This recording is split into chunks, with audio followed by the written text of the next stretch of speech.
Bat yan. Bat nga. Malaki ang bat eh. Hindi. Ha? Bat ba Yan yan? sir, yung mga ano sir, swallow bird, yung nag-ano ng Swallow bird. bird. Swallow pala. So those are Parang malaki ang bat eh. in our language what we call balin sa sayaw.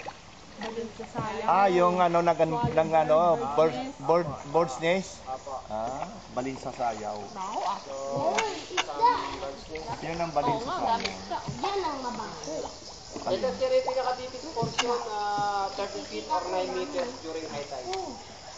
Oh, so high tide goes Oh, up. dami isda oh. No, the water is Oh, there. dami isda. Kita mo? No, Oh, yacha eh. Oh, Oh, yacha okay, eh. so that line. Oh, This thing that smells really like that. oh, naku, patay. Oh, Oh, oh. I'm scared. Oh, yan. Ayan.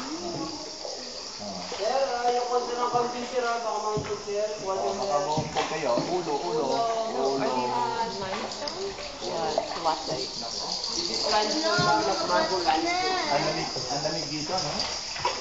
Pero nakakatakot. No? Hindi po, wala namang nakakatakot dito eh. Wala nang paligid niya sa loob. Bakit ka natatakot? Ano tapos ka? Okay, morning. Okay. Maraming sila. Okay. Ulo. Sir. Okay. Dami isda. Oh, dami, no? Ano yan? Bulinaw. Bulinaw. Yan tawag isda, bulinaw. It's 70% fresh water and 30% salt water.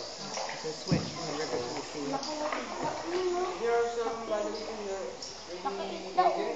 Dami, no? Sobra, oh. Bulinaw tawag yan, bulinaw.